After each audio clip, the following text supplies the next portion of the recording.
Hello, mathematicians. Welcome to math class with me, Miss Taylor. I'm glad you're here. So let's get started. We need our fact practice packet.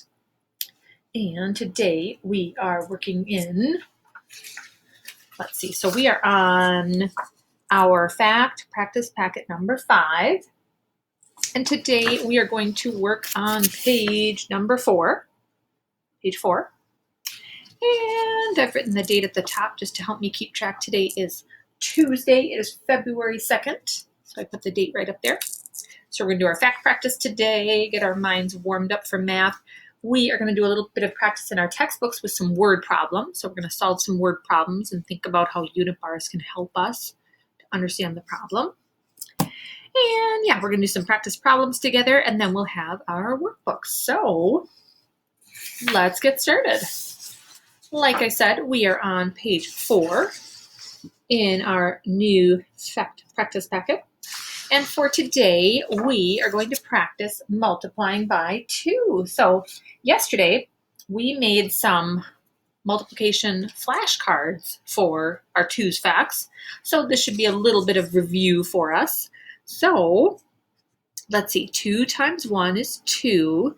Now, you'll notice there isn't a 2 times 0 on here. If you wanted to add it, oops, it kind of looks like a plus sign. It's supposed to be times.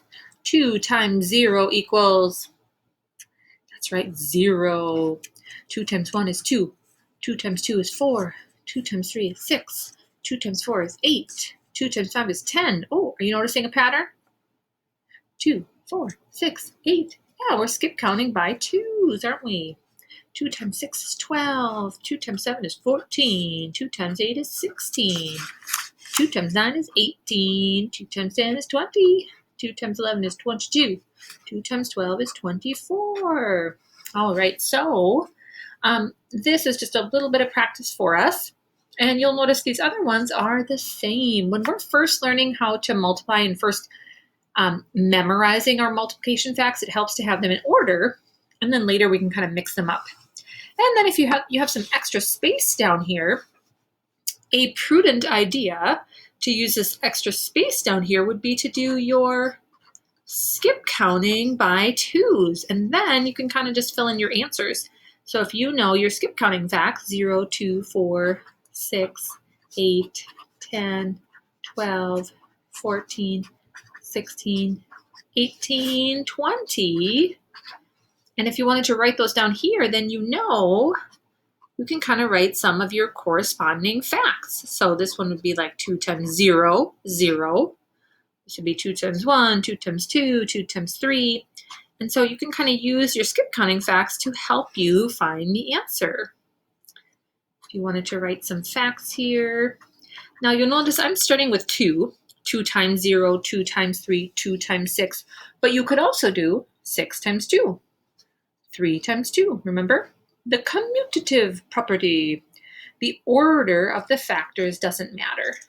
All right, so I'm going to let you continue. I would recommend, I forgot to say, after you do one column, I would flip to the back side, check your answers. All right, nice job. And then you can kind of make sure that you're on the right track before you do the whole page. All right, so skip counting by 2's.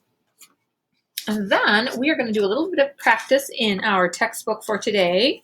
And we are looking at page 109. 109, and we have some word problems here. And it would also be a good idea to take out our paper, how do I solve a word problem? So we will do a little practice with that today. Let's take a look at this first one. The first one, they've given us kind of this picture to help us. And then the rest of these, we might need to draw some unit bars to help us. But let's take a look at this one. It says, Mei Hua bought 6 strings. Each string was 2 meters long. What was the total length of the strings? So right away, I'm noticing that they've given us these 2 numbers, 6 and 2. And Mei Hua bought 6 strings. 1, 2, 3, 4, 5, 6. And here's an important word. Each string was 2 meters long. 2 meters, 2 meters, 2, 2, 2, 2, right?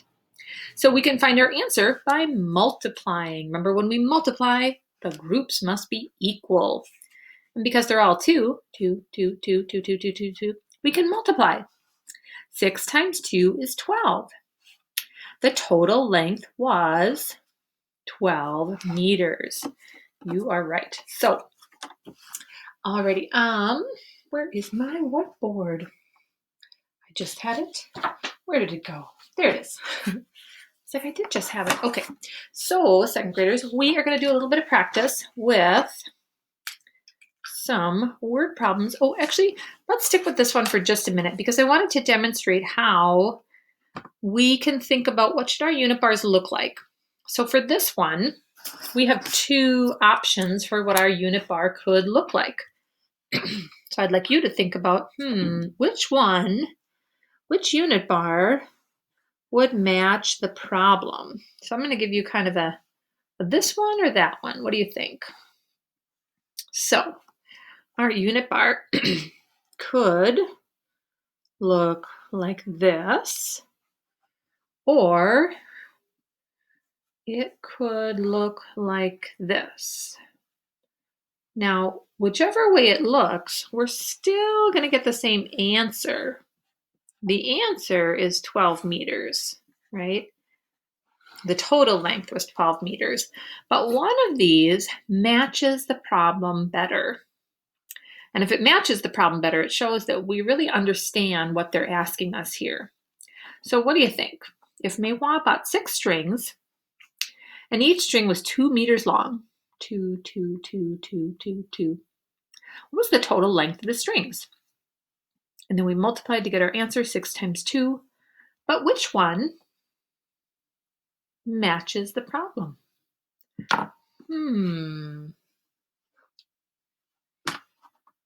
Did you say this one?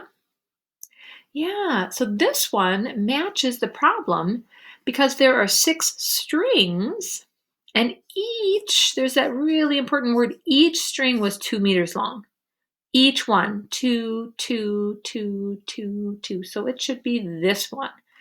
Now this one, even though we would get the right answer, but this one looks like she bought 2 strings, 1, 2, and each string was 6 meters long. And that one doesn't really match the problem. So the correct answer would be ding, ding, ding, this one. Nice job. Now again, we'll get the same answer, but it's important that we think and try to understand the question. Alrighty, so let's jump down to, why don't we try, how about this one, about Ian. Number 14, it says, Ian saves $5 a week. How much can he save in 2 weeks? All right, why don't we do all of our steps here, and then we'll talk about what should our unit bar look like. So if Ian saves $5 a week, how much can he save in 2 weeks? So let's see, we read the problem, underline the question, let's use our finger, write an answer sentence, and leave it blank for the answer. All right, so if our question is how much can he save in 2 weeks? He, capital letter, can save blank, I'll put a little dollar sign, in, where is it? There we go, in 2 weeks. In 2 weeks. I'll put my period there. I like to circle it to make sure I have it. All right. Now let's go ahead with step 2. We're going to identify the who and or the what. So I'm going to do my 2 lines here. This question is about someone named Ian. And so we'll put Ian's, Ian's money. Or Ian's dollars or something like that. Okay. All right, so we have our who and our what. Next step is to draw our unit bar. Fancy name for a rectangle. There we go. Now we're going to reread the problem. Adjust and chunk your unit bar. Fill in the information. Write a question mark for the unknown. So this step 4 is we have kind of a lot to do here.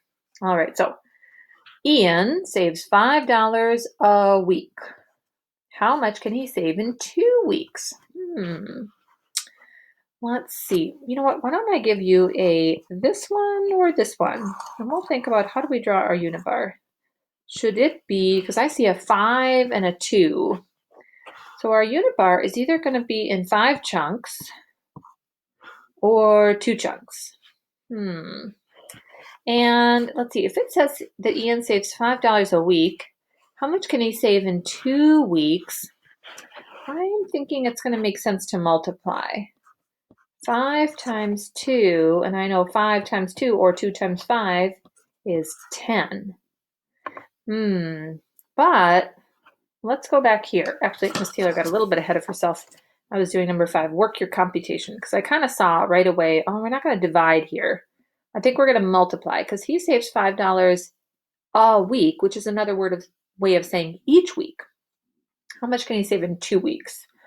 So should our unit bar look like this? 5 chunks or 2 chunks?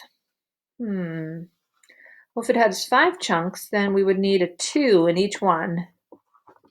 Whoops. 2 in each one in order for it to be 5 times 2, because there's 5 chunks. 1, 2, 3, 4, 5, and there has to be 2 in each one. Or there has to be 2 chunks and 5 in each chunk, because both of these would equal 10, but one of them matches the problem and one doesn't. Let's see. Ian saves $5 a week. How much could he save in 2 weeks? What's the correct unit bar, everybody? Yes, so for this one, it's this unit bar. So this one would be correct because he saves $5 in 1 week, and we're trying to find out how much can he save in 2 weeks. So we can save $5 in 1 week and $5 in the other. So our unit bar should look like this. We multiplied, and then we can go back and think, well, let's see, would that make sense? That he saved $10 in 2 weeks? Yeah, that would make sense if he saved $5 in 1 week. We could even use adding. 5 plus 5 is 10. All right, let's try another. Here we go. So I'm going to erase. Let's try, how about we'll try this next one because it's about coffee. Ooh, Miss Taylor loves coffee. All right, so here we have Lauren bought 4 bags of ground coffee. Each bag weighed 2 kilograms. How many kilograms of ground coffee did she buy? Coffee. Okay, let's underline the question. Let's write an answer sentence. Let's see. How many kilograms of ground coffee did she buy? Well, we could also write Lauren's name, but we could also say she bought blank kilograms. Kilograms, I'm going to abbreviate a little bit. She bought blank kilograms of ground coffee. Period. Okay. All right, there's our answer sentence. Let's go ahead and think about our who and our what. So we know this was about Lauren. Lauren's coffee? Lauren's coffee. Okay. Lauren's coffee. There we go. And now we're going to do our unit bar, fancy name for a rectangle. And we're going to go to our step 4. So we did these kind of quickly. Step 4, reread the problem. Adjust and chunk your unit bar. Fill in the information. Write a question mark for the unknown. Whew. All right. Lauren bought 4 bags of ground coffee. Each bag weighed 2 kilograms. How many kilograms of ground coffee did she buy? So I see a 4 and a 2 here. So let me give you an or. We're either going to chunk our unit bar into 4 or 2. Let's look again. Lauren bought 4 bags of ground coffee. Each bag weighed 2 kilograms. How many kilograms of coffee did she buy? So do we need 4 chunks in our unit bar or 2 chunks?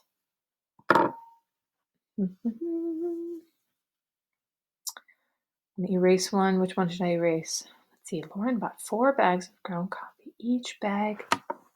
Yeah, it should be this one, shouldn't it? Because how many bags of coffee did she buy? 1, 2, 3, 4. And each, this is an important word, each bag weighed 2 kilograms.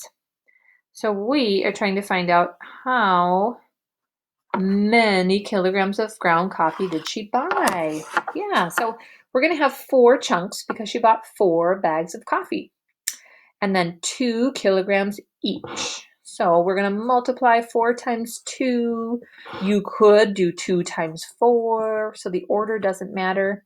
Either one is correct. 4 times 2 is 8. Or 2 times 4 is 8. We could also skip count. 2, 4, 6, 8. Well, let's think about, does that look like it makes sense? Let's see. She bought 8 kilograms of ground coffee. That would make sense, wouldn't it?